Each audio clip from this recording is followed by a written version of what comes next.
Okay? Okay, moving on to example 5. On the grid, sketch a graph of a polynomial function stating the given conditions. So now, just given this information, we want to sketch a polynomial function. Everyone, this is going to look slightly different because we're not specific of where the x-intercepts are. We're just generalizing what's happening. So things to consider here. Sketch a polynomial function satisfying the given conditions. Negative leading coefficient, one real zero multiplicity of 1, one real zero multiplicity of 2, and 2 real zeros a multiplicity of 3. So if I were to consider all of this information, this tells me that this would have a degree of 2 at 3, so that's 3, 6, 1 at 2, so that's 8, and 1 at 1 would be 9. So this would have a degree of 9. So that tells me it's an odd degree polynomial. So if it's an odd degree polynomial that has a negative leading coefficient, we got to think about where the graph should start. So the first thing is it should start in quadrant 2 and end in quadrant 4. Odd degree, negative leading coefficient. I'm going to imagine like a linear line, right? Because a line is negative, or an odd, and a negative leading coefficient, negative slope, would mean it'd have to go in this direction. Okay. So the second, so let's talk about our x-intercepts here. Multiplicity of 1. Multiplicity of 1. The graph is going to go through the function or through the x-intercept. Multiplicity of 2. It is going to be tangent at one point. And multiplicity of 3 is our inflection point. And this is happening twice because there's 2 of them. Okay?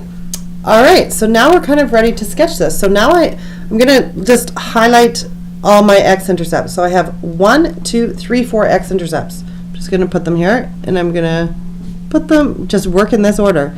So I have to go here. I am going to, maybe I need to start up here, come down. I might come, my first one I might come through this x-intercept.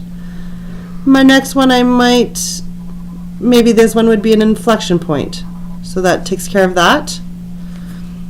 This third one might be another inflection point, like this. And then this fourth one might just be my tangent and then come down. So this would be a possible sketch to the information. Okay, lots of us might have a completely different sketch, but what we're looking for is 2 inflection points, 1 point going through the graph, and 1 point tangent to it, starting in quadrant 2 and ending in quadrant 4. All right, and then finally, the last question, an example of a word problem. A piece of paper with dimensions 12 centimeters by 15 centimeters is to be used to create a box with no lid. Squares are to be cut out of each corner of the paper, then folded to create the box. So if you can visualize, we are cutting out square corners, and then we're going to fold the paper along these dotted lines to create a box. So I don't know the square corners that I'm cutting out, but they're all going to be the same, so I'm going to represent that by x. This entire width of the paper is 12, and the entire length of it is 15.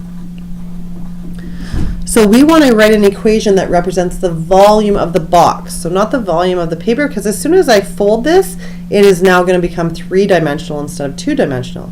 So when you think of volume, volume is length times width times height. Well, as soon as I fold this box up, this x value that I'm cutting out is going to represent the height.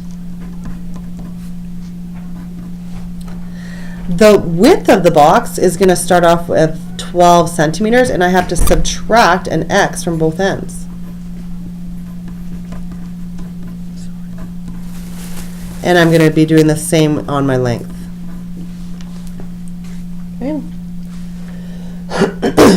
All right, if the box has a volume of 80 centimeters cubed, what are the possible dimensions of the box?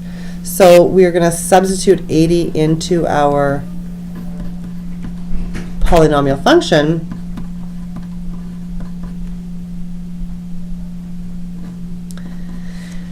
And solve for x. Okay. So if, honestly, a question like this, to expand, you'd want to expand it and try to factor it. Okay, so when we expand this, I'm going to FOIL this out.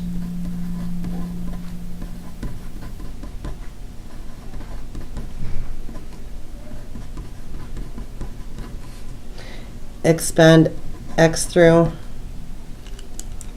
so we end up with 180x minus 54x squared plus 4x cubes, and then we'd make our equation equal to 0 and then try to factor it. So in this case, it actually cannot be factored, and to solve this equation that can't be factored, we wouldn't expect you to do that algebraically. So at this point, we just solve this on our calculators. So if I graph this on my calculator and find the x-intercepts,